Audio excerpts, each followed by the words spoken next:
आईने हिंदी के एक नए एपिसोड में आपका स्वागत है और इस वीडियो में हम पहले बात करने वाले हैं फ्रेंच इंजन मैन्युफैक्चरर सैफरन की तरफ से आई एक बड़ी रिपोर्ट के बारे में। हम सबको पता है कि एडवांस मीडियम कॉम्बैट एयरक्राफ्ट के लिए जो इंजन विकसित किया जाना है, ये भारत और सैफरन के बीच में जो संयुक्त उपक्रम है उसके अंतर्गत विकसित किया जाना है। लेकिन इसी बीच सैफरन एयरक्राफ्ट इंजन की तरफ से मीडिया सोर्सेस को दी गई जानकारी में ये बताया गया कि भारत के साथ वो 120 से लेकर 140 किलोटन थ्रस्ट क्लास का जो इंजन विकसित कर रहे हैं, जो कि advance medium combat aircraft, twin engine deck based fighter और संभावित है कि तेजस मार्क 2 में भी देखने को मिलेगा। ये 100% इंडिजिनस होगा और इसको बनाने के लिए जो कंप्लीट ट्रांसफर ऑफ टेक्नोलॉजी है वो डोमेस्टिक कंपनीज को दी जाएगी या ट्रांसफर करी जाएगी। यहाँ पर उन्होंने ये भी इंश्योर किया कि इस पे कोई भी फ्रेंच या फॉरेन सोर्स सिस्टम या कंपोनेंट का यूज नहीं किया जाएगा, बल्कि इसमें 0 से लेकर 100% जो इंडिजिनस कंपोनेंट और सिस्टम है वो भी यूज किए जाएंगे। अब ये डेवलपमेंट काफी महत्वपूर्ण है क्योंकि गैस टर्बाइन एस्टैब्लिशमेंट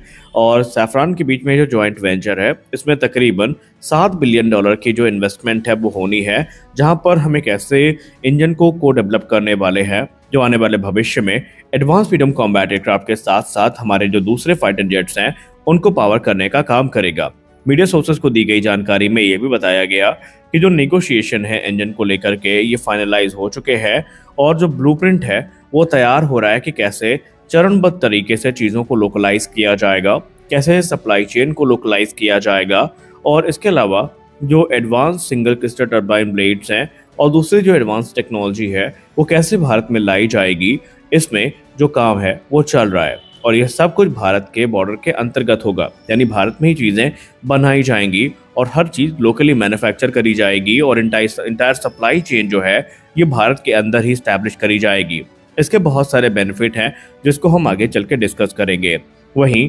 जीटीआरई से बात करने पर जो मीडिया सोर्सेस को पता चला उसमें यह बताया गया कि जीटीआरई भी अपने एंड से तैयारियों को पूरा कर रही है, कैसे चरणबद्ध तरीके से ये काम आगे बढ़ना है इसकी रूपरेखा तैयार की जा रही है। दरअसल आपको बता दें कि इस समय जीटीआरई सैफरन यहाँ पर अकेला नहीं है, बल्कि हिंदुस्तान एरोनॉटिक्स लिमिटेड और प्राइवेट प्लेयर जैसे कि Tata advance system limited, Godrej aerospace और दूसरी कंपनियों की सहभागिता भी काफी महत्वपूर्ण होने वाली है। और अगर आप पास्ट कोलैबोरेशंस को देखें, जैसे कि राफेल का M88 इंजन को लेकर हो गया जो एमआरओ फैसिलिटी है, या दूसरे पार्ट्स और कंपोनेंट्स की मैन्युफैक्चरिंग हो गई, तो देखकर ऐसा लगता है कि ये चीज़ें कहीं ना कहीं भारत के लिए पहले से ही यहाँ पर भारत इनको जानता है कैसे काम करना है, भारत के पास पर्याप्त अनुभव भी है और इसीलिए इस समय जो कॉन्फिडेंस है प्राइवेट प्लेयर्स का भी वो भी काफ़ी ज़्यादा नज़र आता है। अब अगर हम एमका के केस की बात करें तो कहीं ना कहीं आप भी ये बात जानते हैं कि advance medium combat aircraft mark 2 की जो टाइमलाइन है वो कहीं ना कहीं इंजन डेवलपमेंट पर डिपेंड करती है और जब हमारे पास एक उन्नत इंजन होगा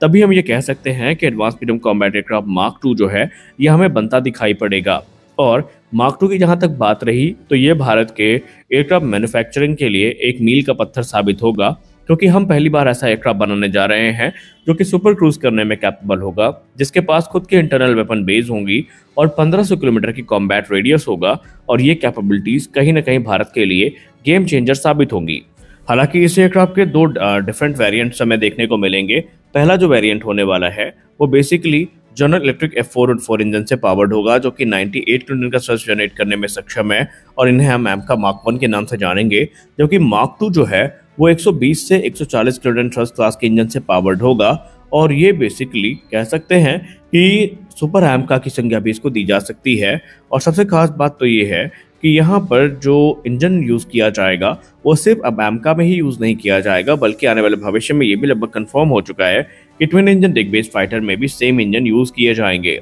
defence research and development organisation इस समय $7 बिलियन के इस प्रोजेक्ट के अप्रूवल का इंतजार कर रहा है, जो कि कैबिनेट कमेटी ऑन सिक्योरिटी की तरफ से अप्रूव किया जाएगा, जहां पर तकरीबन 400 से लेकर 600 इंजन जो है वो इनिशियली एमका मार्क 2 के लिए बनाए जाएंगे। और इसके अलावा ये भी रिपोर्ट्स कुछ दावा करती हैं कि शायद इस प्रोग्राम में एडवांस मीडियम कॉम्बैट एयरक्राफ्ट ही टेस्ट बेड की भूमिका निभाए। जी हाँ, कंफर्म तौर पर नहीं बता सकते, लेकिन हाल ही में एक रिपोर्ट सामने आई थी जहां पर बताया गया था कि इस प्रोग्राम के लिए एडवांस मीडियम कॉम्बैट एयरक्राफ्ट का जो प्रोटोटाइप है उसको ही as a flying test bed use किया जा सकता है, हालांकि इस बात में कितनी सच्चाई है ये आने वाले भविष्य में पता चल जाएगा, लेकिन इंजन डेवलपमेंट से लेकर टेस्टिंग तक का जो रोड मैप है वो तैयार किया जा रहा है। अगर हम सैफरान की बात माने तो सैफरान का कहना है हम तो अपने राफेल फाइटर का यूज करके चीज़ों को वैलिडेट करेंगे और चीज़ें वैलिडेट होने के बाद जब फाइनल अप्रूवल मिल जाएगा तो फिर इनको एमका में इंटीग्रेट किया जाएगा। हालांकि आपको बता दें कि आने वाले भविष्य में तकरीबन 1 दशक में भारत को 1100 से ज़्यादा इंजन की जरूरत होने वाली है,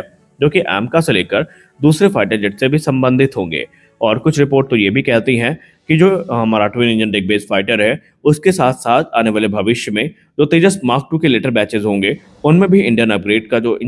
का जो स्कोप है वो देखने को मिलेगा। हालांकि पहले ये कहा गया था कि इस समय जीटीआरई या फिर हमारी आडा किसी दूसरे इंजन सोर्स की तरफ नहीं देख रही है, लेकिन जब स्वदेशी इंजन बनके तैयार होगा तो ये अनुमान लगाया गया है कि माइनर मॉडिफिकेशन के साथ जो तेजस मार्क 2 है उसमें नए इंजन इनकॉर्पोरेट किया जा सकते हैं। और ये कहीं ना कहीं हमारे लिए एक बहुत बड़ी जीत होगी, क्योंकि इंजन के लिए हमने एक लंबा स्ट्रगल किया है। हम ऐसे समय से भी गुजरे हैं जब हमारे पास उम्मीदें लगभग खाली हो गई थी, तो हमने ऐसा समय भी देखा जब हमारे पास 3 कंपैटिटर्स थे और हमें किसी एक इंजन को चुनना था। यह रेस काफ़ी बड़ी थी। हालांकि जब आप इंजन की बात करते हैं तो आपको पता होना चाहिए कि अभी भी इसमें 1 दशक का समय लगने वाला है। अगर ये प्रोग्राम 2025 के अंत तक भी शुरू हो जाता है तो 2035 के पहले इंजन मिलने की उम्मीद लगभग ना के बराबर है, क्योंकि इंजन प्रोटोटाइप डेवलपमेंट से पहले आपको याद होगा कि कुछ कमियां भी हैं जिन पे हमें काम करना है। फॉर एग्जांपल, अभी भी आज के समय तक हमारे पास कोई भी फ्लाइंग टेस्ट बेड एयरक्राफ्ट नहीं है और कहीं ना कहीं ये कमी इतनी बड़ी है कि ये लगभग हर इंजन प्रोग्राम को अफेक्ट कर रही है। फिर चाहे हम अपने कावेरी इंजन की बात करें, वो इससे अछूता नहीं है। इंजन टेस्ट बेड का ना होना कहीं ना कहीं हमारे लिए एक बड़ा ड्रॉबैक है और हम सब ने आज तक ये देखा है कि कावेरी इंजन टेस्टिंग के लिए हम पूरी तरीके से रूस पर डिपेंडेंट थे। और ये बात भी हम भली भांति जानते हैं कि रूस में टेस्टिंग हमारे लिए इतनी सुगम नहीं थी, क्योंकि पहले तो हमें अपॉइंटमेंट लेनी पड़ती थी और जब डेट आती थी तो भी हमें एक लिमिटेड टाइम इंटरवल मिलता था जिसके अंतर्गत ही हमें इंजन टेस्टिंग करनी पड़ती थी। और ये समस्याएं कहीं ना कहीं आज भी एक यहाँ पर हमारे लिए बड़ा जो अवरोध है वो उत्पन्न कर रही हैं। खैर जो भी हो, हम अब आशा करते हैं कि जब यहाँ पर सैफरान ने इतनी बड़ी कमिटमेंट कर दी है और सैफरान ने यह भी कह दिया है कि रूपरेखा तैयार कर दी गई है, तो कहीं ना कहीं यहाँ पर जो सबसे सुगम रास्ते हैं उनको चुना गया होगा। और रही बात फ्लाइंग टेस्ट बेड की, तो सैफरान हो सकता है राफेल फाइटर जेट को as a flying test bed use करे और यही हमारे लिए एक बहुत बड़ी फिलहाल तो जीत होने वाली है। लेकिन इसके अलावा इस समय मल्टीपल इंजन प्रोग्राम्स हैं जो इस समय रन कर रहे हैं। फिर चाहे वो हमारा F414 प्रोग्राम है जिसके अंतर्गत हम 80% टीओटी के साथ इंजन निर्माण करने वाले हैं, या फिर चाहे हमारा कावेरी इंजन हो जो अपने सर्टिफिकेशन के काफ़ी नज़दीक पहुंच चुका है। हर इंजन हमारे लिए इक्वली इंपॉर्टेंट है और हर इंजन का अपने लिए एक विशेष महत्व भी है। खैर आपको क्या लगता है, क्या ये कदम एक जल्दी पूरा होने वाला कदम है या फिर इसमें थोड़ा समय भले लगेगा लेकिन इसके रिजल्ट हमारे पक्ष में होने वाले हैं? इस वीडियो में बस इतना ही। आशा करते हैं वीडियो आपको अच्छी लगी होगी। वीडियो अच्छी लगी वीडियो को लाइक करिए, नए चैनल को सब्सक्राइब करिए। मिलते अगले वीडियो में, तब तक के लिए जय हिंद।